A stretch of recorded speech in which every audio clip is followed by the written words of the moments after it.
Muy buenos días tengan todos ustedes. Les saludamos desde la Asociación Gente para Servir desde la ciudad de Santiago de Cali.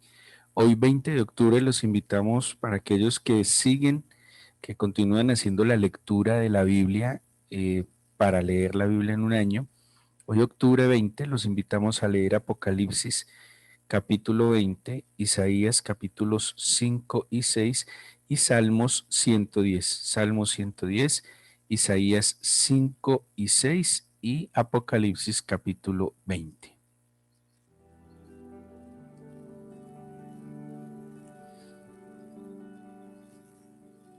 Les invito para que sigamos con la meditación en el libro de Isaías, en el libro de Isaías. Ayer eh, tuvimos la oportunidad de compartir o iniciar el estudio del libro de Isaías, un libro muy singular, como les explicaba, estaba situado en un momento histórico previo al exilio o a la deportación del pueblo de Israel a Babilonia. Era como un llamado, una última oportunidad, una exhortación de Dios para que su pueblo se arrepintiera. Por eso el libro de Isaías, por lo menos en los primeros 33 capítulos, vamos a encontrar unas advertencias, unos llamados, también unas promesas para aquellos que atienden ese llamado al arrepentimiento.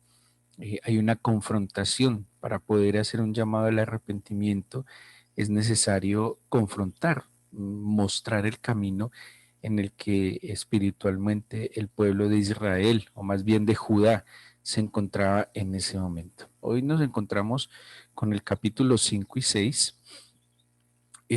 Hay una parábola y en el capítulo 6 nos encontramos con el llamado de Isaías, un llamado muy especial, en unas circunstancias extáticas, o sea, seguramente estaba Isaías orando, en una especie de éxtasis espiritual, y tuvo una visión extraordinaria del Señor.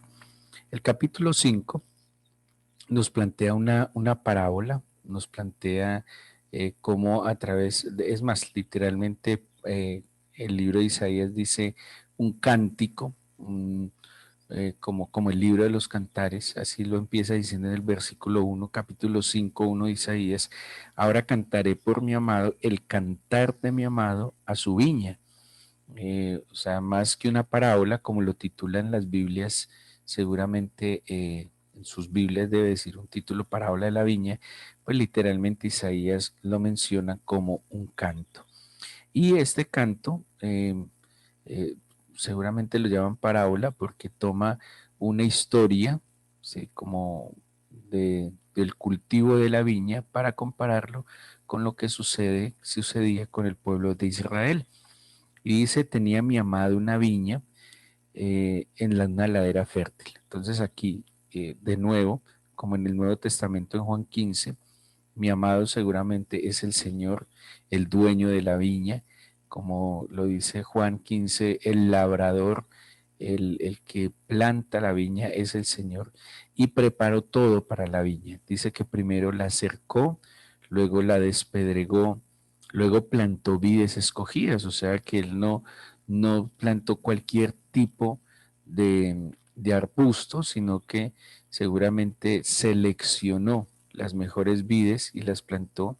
Luego dice que edificó una torre y hizo también en aquel lugar un lagar. El lagar es el lugar donde se presionan las uvas para sacar el vino, ¿sí?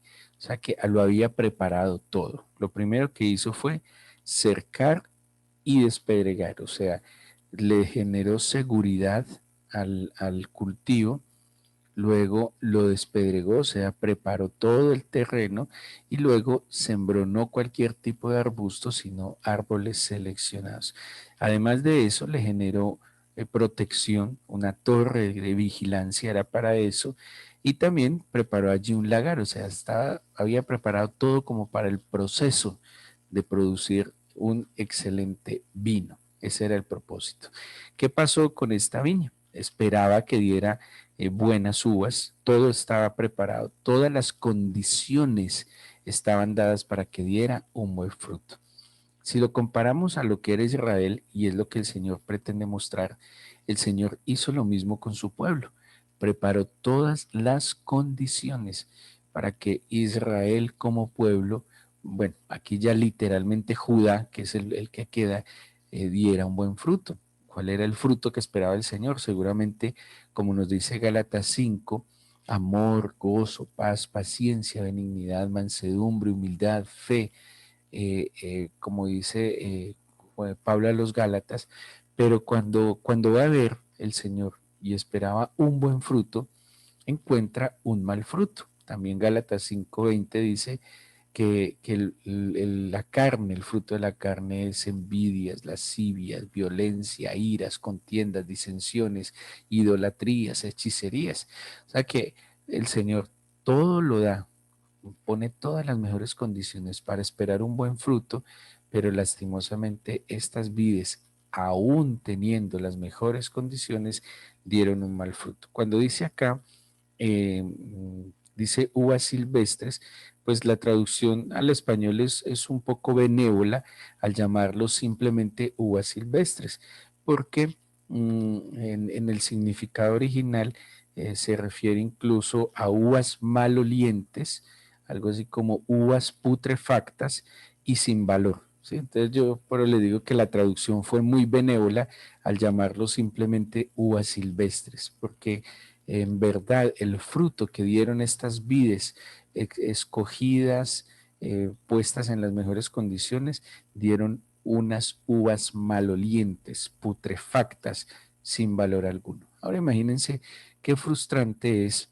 para el labrador haber hecho todo lo que hizo, seguramente la inversión de todo lo mejor, la cercó, la preparó, compró, tuvo que haber conseguido los mejores arbustos, todo era para que diera el mejor fruto, todas las condiciones estaban dadas para el mejor fruto. Y estas vides sencillamente terminaron dando un fruto putrefacto. ¿Sí? Ahora, ¿qué esperamos que haga? O sea, que puede haber en el corazón del labrador que hizo todo su mejor esfuerzo con la esperanza de que diera un buen fruto y dio el peor fruto. Dice el versículo 3: ahora pues, vecinos de Jerusalén, varones de Judá, juzgad ahora entre mí y mi viña. ¿Qué más se podía hacer a mi viña que yo no haya hecho en ella? Como esperando yo que diese uvas, ha dado, voy a decirlo en el sentido original, ha dado uvas putrefactas. Os mostraré pues ahora lo que haré yo a mi viña. Le quitaré su vallado y será consumida, aportillaré su cerca y será hollada. Miren, lo único que hace aquí el Señor es quitar su presencia. Eso es todo. ¿Sí? O sea, al quitar su vallado y al aportillar su cerca, lo que está haciendo el Señor es quitar su presencia. ¿Se acuerdan que ayer vimos en el capítulo 3, como consecuencia del pecado, que el Señor toma una decisión y dice: voy a quitar al fuerte, al sustentador, voy a quitar el sustento de pan, de todo socorro? O sea, su misma presencia se quita de allí, porque donde está el pecado no puede estar la presencia de Dios, porque el Dios es santo y su santidad repele el pecado. Y cuando yo peco, no es solo simplemente que Dios quite su presencia, sino que yo mismo me aparto de la presencia del Señor. Y así como en el capítulo 3 dice, además será quitado el valiente, el hombre de guerra, el juez, el profeta, el adivino, el anciano, el capitán de 50, el hombre de respeto, el consejero, el artífice excelente y el hábil orador, aquí en el capítulo 5 se los pone de otra manera. Él dice: yo que soy el vallado, yo que soy quien cuida, quien protege, el cerco que les guarda, pues simplemente su pecado ha hecho que salgan de mi presencia.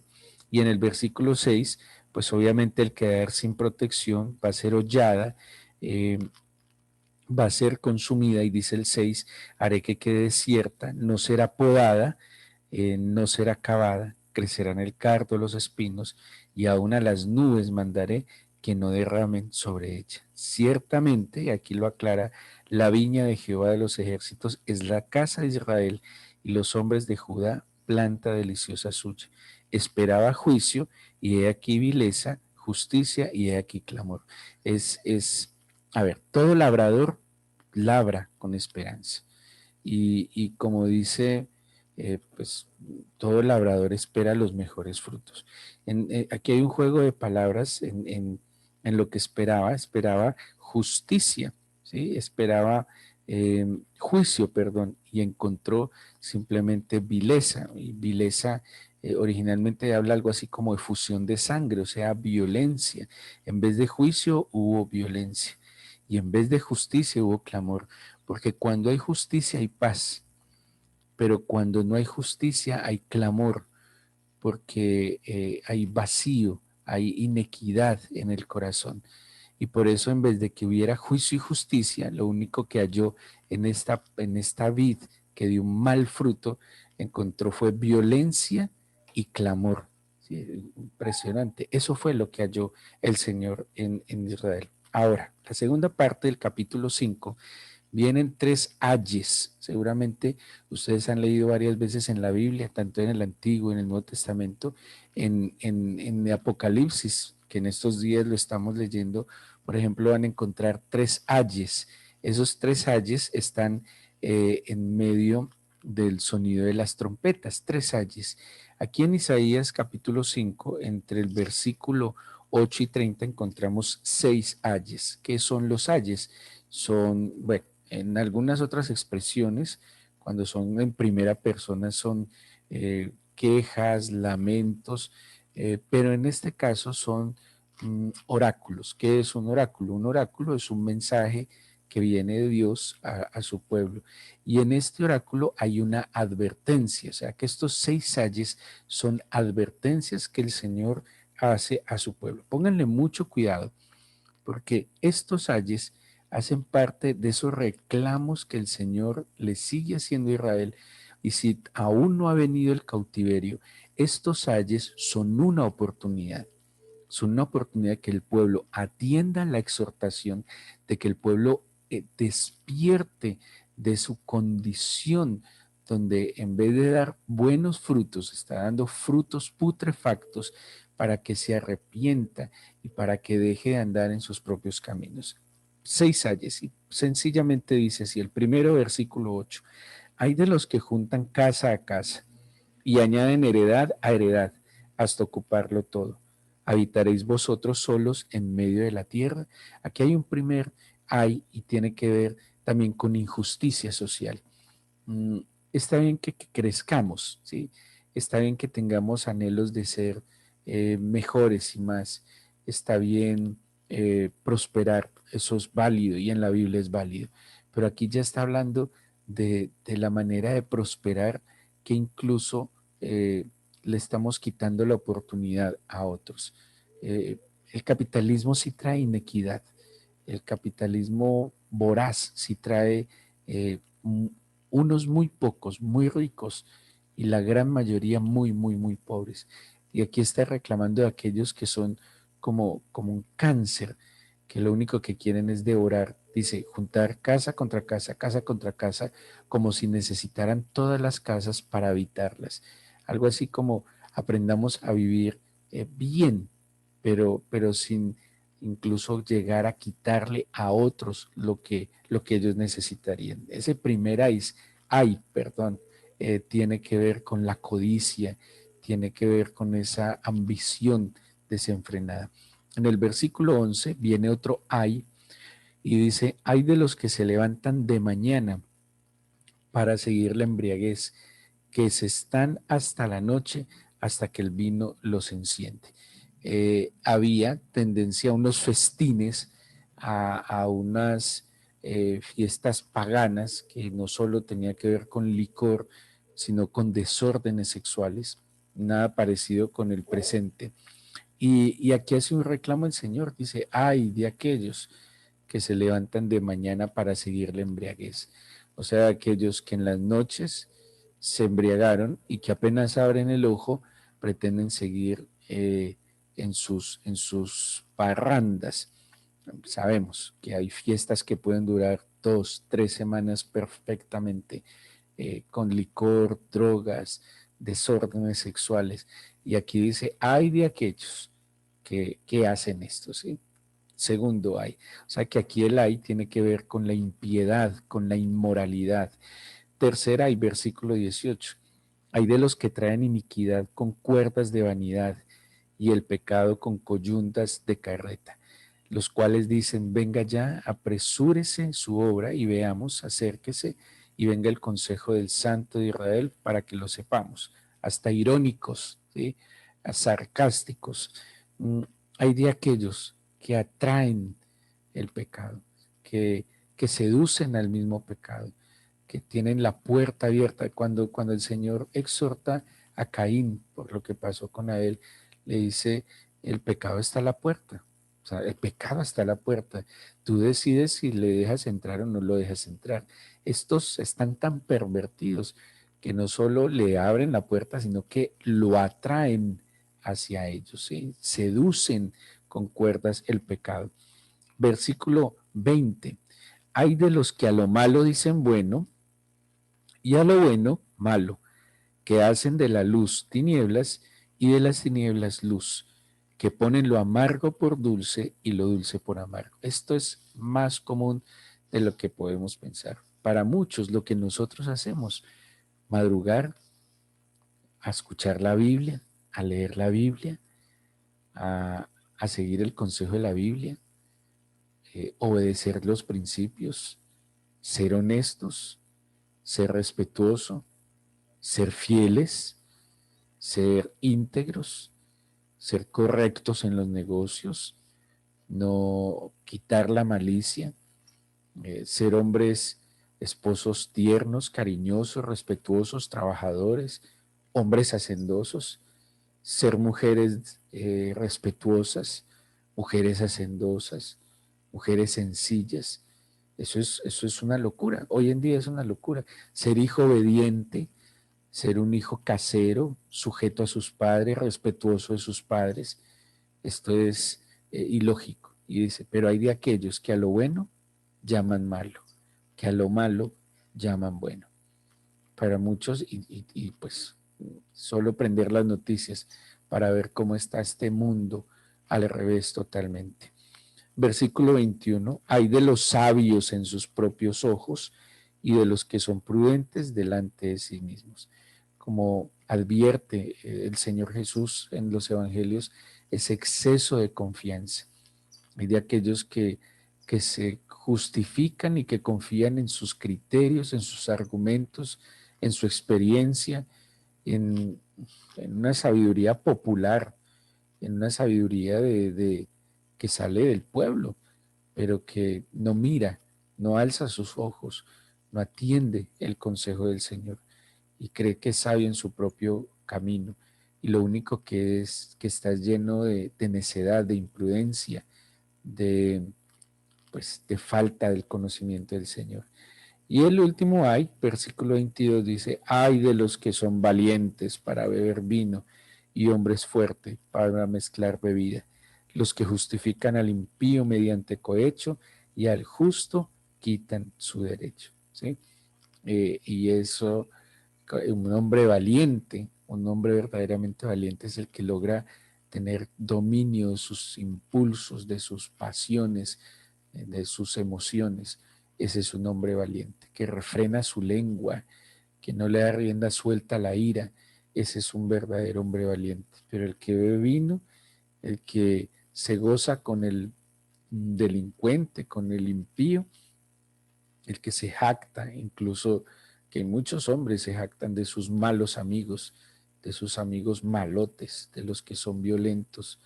Y, y aquí el Señor entonces sigue haciendo esta advertencia al pueblo de Israel. ¿Qué conclusión saco yo para mí? Primero, pues que si el Señor ha dado todas las condiciones para que yo dé un buen fruto, ¿por qué he de salir de la presencia del Señor y quedar expuesto a que mi vida, como una viña, porque es algo así como cada uno de nosotros somos un arbolito plantado en esa viña? ¿Por qué de darle al Señor un fruto putrefacto cuando las condiciones que Él ha dado a mi vida son las mejores? Ahora aquí viene Juan 15. ¿Cómo yo podré dar un buen fruto para mi Señor permaneciendo en Él?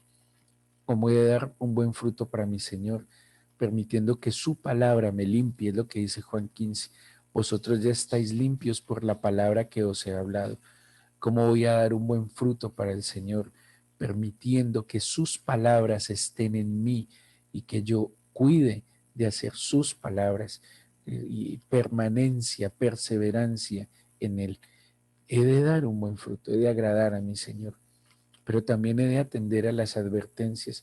Y si en mí hay codicia, ambición, si en mí hay impiedad, si he justificado mis caminos y creo que mis caminos son los mejores, si estoy llamando a lo malo bueno, a lo bueno malo, pues yo tengo que reconsiderar, atender su llamado, volver mi mirada a Él y encontrar en Él la oportunidad que me está dando. Hoy es la oportunidad que Dios me da de corregir el camino que ayer llevé torcido, de enderezar las sendas que ayer no llevé en justicia.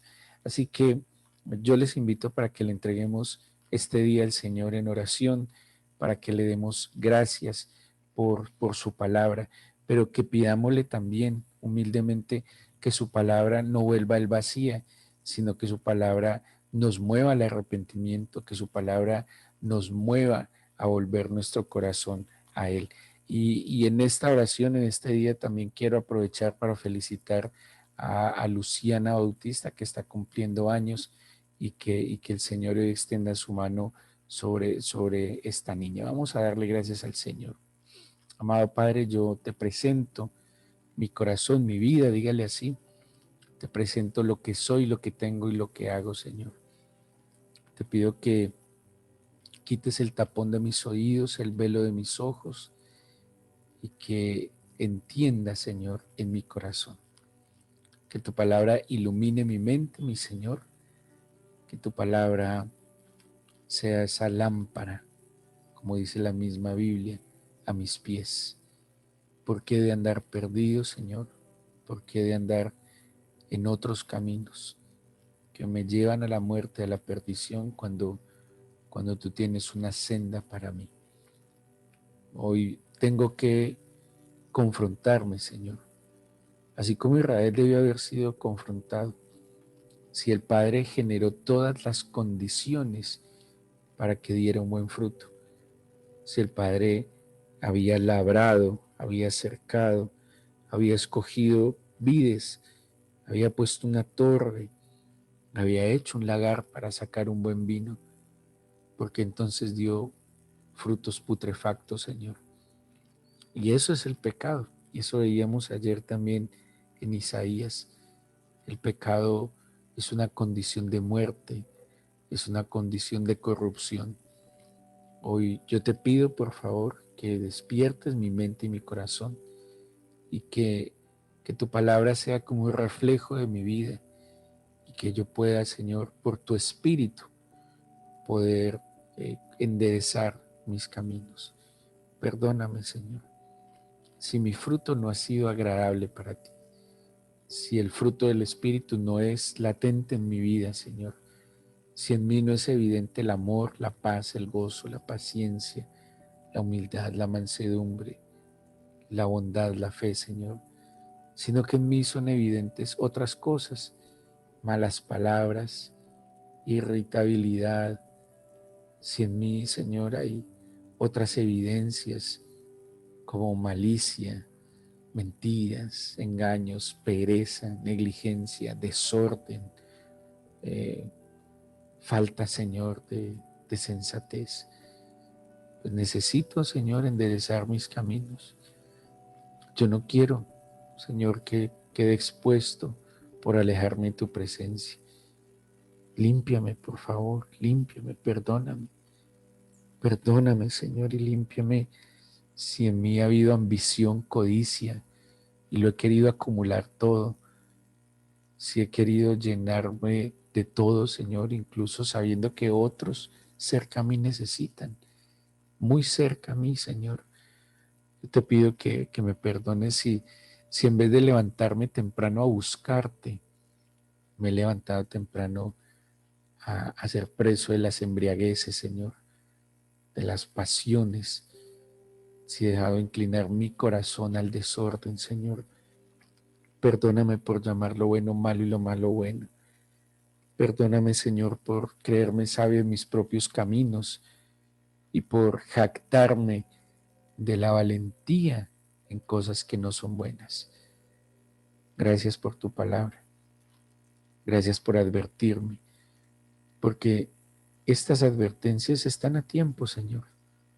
Yo te pido, por favor, que despiertes a tu pueblo, que lo cubras con tu presencia y que nos muevas a un cambio de mente genuino, Señor, por favor. Hoy te presento la vida de tus hijos, los que están en este momento conectados, los que se conectarán o escucharán esta meditación durante el día. Bendícelos, apártalos del mal, cuídalos. Por favor, toca sus corazones con tu palabra.